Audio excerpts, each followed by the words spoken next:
Takbir Idul Adha ada yang mengatakan bermula subuh Zulhijjah, tapi yang sering diamalkan bermula maghrib dan berhenti asar. Allahu Akbar, Allahu Akbar, Allahu Akbar, La ilaha illallah, Wallahu Akbar, Allahu Akbar, walillahil hamd. Kapan? Bila dimulai?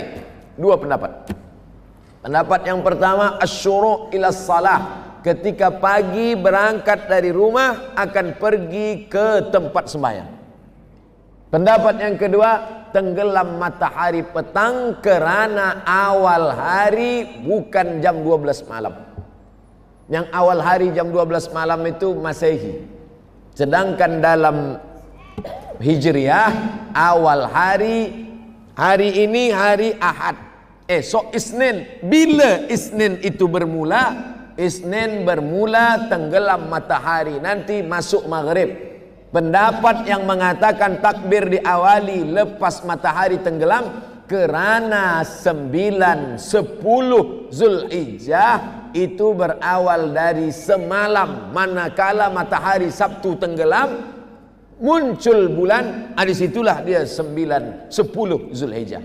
Itu dalil orang yang bertakbir. Di kampung halaman saya Idul Fitri bertakbir dari lepas maghrib.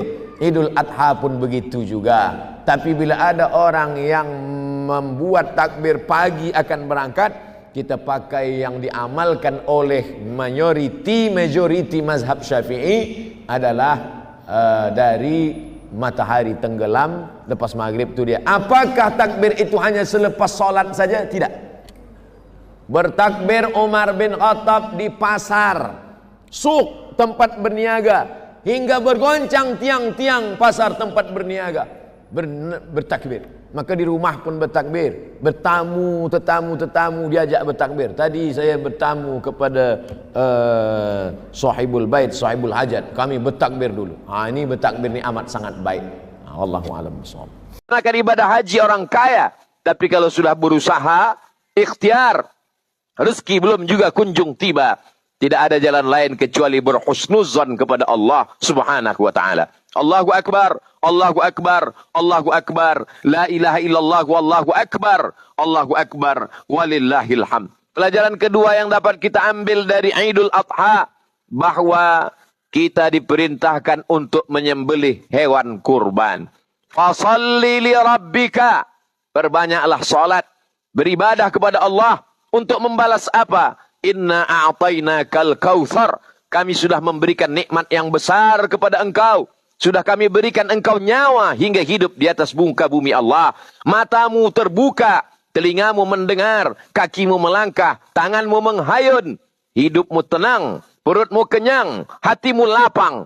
Inna a'tainakal kautsar, kami sudah memberikan nikmat yang besar. Bagaimana cara membalas nikmat Allah? Fasalli, perbanyaklah salat, wanhar, dan berkurbanlah. Salat sebagai wakil dari ibadah badan.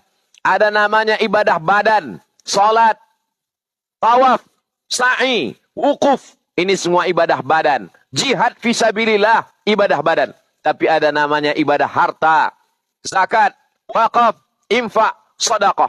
Hari ini dua-duanya kita laksanakan. Fasalli li rabbika, laksanakan salat Idul Adha, wanhar, setelah itu sembelilah hewan kurban. Wa inna dama la yaqa'u minallah bimakan. Hewan sembelihan kurban yang disembelih jatuh darahnya sampai ke tanah. Dari leher ke tanah tidak sampai 5 detik. Ada yang lebih cepat daripada tetesan darah. Ampunan Allah kepada orang yang berkurban. Wa innaha la ta'ti yaumal qiyamah. Hewan kurban itu nanti akan datang pada hari kiamat. Biquruniha, dengan tanduknya. Wa as'ariha, dengan bulunya. Wa aslafiha, dengan kukunya. Tanduknya, bulunya, kukunya akan datang pada hari kiamat. Bersaksi di hadapan Allah Subhanahu wa ta'ala. Bahwa ini orang sudah beribadah kurban. Bagi yang belum mampu pada tanggal 10. Terbuka rezekinya. Dibukakan pintu hatinya. Dia masih bisa berkurban tanggal 11. Tidak mampu tanggal 11. Dibukakan Allah pintu rezeki. Masih bisa tanggal 12 sampai puncaknya tanggal 13. Selesai sholat asar. Masih bisa menyembelih kurban. Selama matahari belum terbenam pada tanggal 13 Zulhijjah. Bulan yang dimuliakan Allah subhanahu wa ta'ala. Kesempatan 4 hari dimanfaatkan sebaik-baiknya. Kalau ada kendala, maka sesungguhnya la yukallifullahu nafsan illa wus'aha. Allah tidak membebani orang di luar kemampuannya. Bagi yang kaya, ada hartanya, berkurbanlah. Bagi yang tidak mampu, jangan bersedih hati. Jangan berkecil hati. Jangan kecewa. Karena sesungguhnya Allah subhanahu wa ta'ala tidak membatasi ibadah pada kurban saja. Berzikir juga ibadah. Mengagungkan Allah ibadah. Mengagungkan Allah tidak hanya sekedar beramai-ramai. Ketika sendiri di rumah pun kita mengagungkan Allah dengan bertakbir. Allahu Akbar, Allahu Akbar, Allahu Akbar, Allahu Akbar walillahil hamd. Menyembelih hewan kurban dianjurkan orang yang berkurban menyembelih sendiri. Kalau tidak mampu, tidak berani, tidak ada ilmunya, boleh disembelihkan orang lain. Menyembelih hewan kurban dianjurkan untuk disaksikan. Kenapa menyaksikan hewan kurban? Ini adalah syiar. Wal budna ja'alnaha lakum min sya'airillah. Penyembelihan hewan kurban itu kami jadikan sebagai syiar mengagungkan agama Allah. Ketika menyembelih hewan kurban, kita sedang melihat kambing, sapi, unta, dipotong lehernya, putus urat nafasnya, putus urat makannya. Itu penderitaan terakhir bagi hewan kurban. Setelah itu dia akan mati. Dia menghadap Allah subhanahu wa ta'ala. Bagaimana dengan kematian kita? Sudahkah kita siapkan husnul khatimah? Sudahkah kita siapkan akhir kalam kita la ilaha illallah? Kalau binatang mati, sekali mati, selesai berakhir. Tapi kalau manusia mati, dia masih menghadapi pertanyaan malaikat mungkar nakir. Dia masih menunggu sampai hari kiamat. Dia masih menunggu ditiupkan sangkakala. Dia masih menunggu nanti sampai hari dibangkitkan di hadapan Allah. Masih menunggu di padang mahsyar. Masih ada titian siratal mustaqim. Masih ada hisab. Masih ada perhitungan amal. Masih ada timbangan berat amal soleh. Masih ada lagi pertanyaan-pertanyaan. Sampai akhirnya masuk ke dalam surga Allah subhanahu wa ta'ala. Melihat binatang, kematian, kesakitan, penderitaan. Berapa banyak tidak mati itu binatang menunggu waktu yang lama. Tapi sakratul mautnya sudah berakhir. Kullu nafsin dha'iqatul maut. Setiap manusia pasti akan mati. Kematian kambing, sapi, lembu, dan onta yang kita lihat hari raya kurban. Kematian yang penuh dengan penderitaan. Kematian kita jauh lebih menyakitkan bila kita tidak husnul khatimah. Maka di antara doa yang diajarkan Nabi SAW. Allahumma ja'al khaira ayyami yawma alqaka fih. Jadikanlah sebaik-baik hariku, hari pada saat aku mati husnul khatimah. Aku bisa bertemu dengan engkau ya Allah. Faman kana yarju liqa'a rabbih. Siapa yang berharap berjumpa dengan Allah, falyamal amalan salihah. Maka hendaklah dia beramal saleh. Wala yusyrik bi'ibadati rabbih ahada. Yang dibawa bekal hanyalah amal saleh. Dan tidak mempersekutukan Allah subhanahu wa ta'ala. Sapi kurban yang disembelih mati selesai. Tapi kita masih meninggalkan hutang piutang. Ahli waris. Yatsma'ul mayyita salasun. Yang mengiringi mayat ada 3. Yang pertama ahluhu. Istrinya, anaknya, kawannya, sahabatnya, jamaahnya, tetangganya. Ikut mengiring ke liang lahat. Yang kedua maluhu, hartanya. Mobilnya, kendaraannya. Semuanya dibawa ke pelataran parkir. Tapi pada akhirnya wa yabqa wahidun, yang tinggal cuma 1. Yarji'u thnani, yang 2 pulang ke rumah. Anak istri akan pulang ke rumah. Harta akan pulang. Yang tinggal hanya 1. Wa yabqa wahidun, yang tinggal hanya amaluhu. Kalau pernah kaki dibawa ke masjid. Kalau pernah tangan bertasbih. Kalau pernah mulut membaca Al-Quran. Kalau pernah berzakat, berinfak dan bersedekah.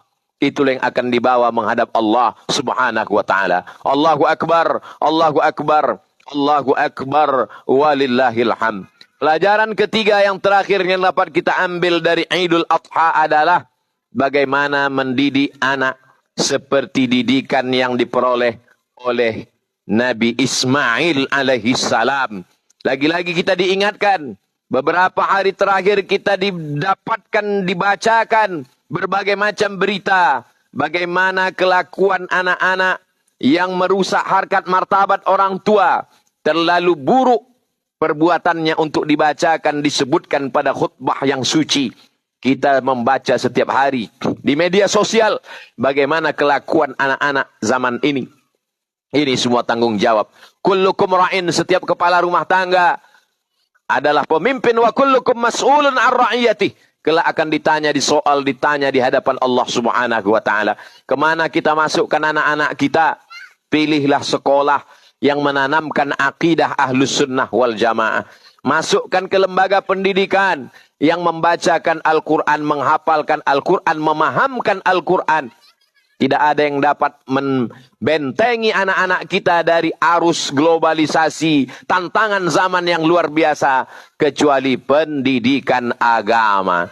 Hebat pun matematika, hebat bahasa Inggrisnya, kalau akidahnya sesat, kalau dia tidak dapat jalan yang benar, maka tetap dia akan mati dalam keadaan kafir, dalam keadaan munafik, dalam keadaan ingkar kepada Allah Subhanahu wa taala. Hidup hanyalah melewati suatu jalan. Istadhalla tahta syajaratin, bernaung sejenak di bawah pohon yang rindang. Ketika matahari sudah redup, kita pun akan melanjutkan perjalanan. Yang kita inginkan adalah anak-anak yang ketika mereka terbangun di tengah malam, mereka mendoakan kita, Rabbi habli minas salihin. Hari ini kita masih sholat Idul Adha. Hari ini kita masih bertakbir. Hari ini kita masih mendoakan anak-anak kita. Apakah 20 tahun akan datang, anak-anak kita masih ingat membacakan Al-Fatihah? Apakah anak-anak kita masih berzikir mengagungkan Allah? Jawabannya tergantung pada diri kita masing-masing. Allahu Akbar, Allahu Akbar, Allahu Akbar, Allahu Akbar, walillahil hamd.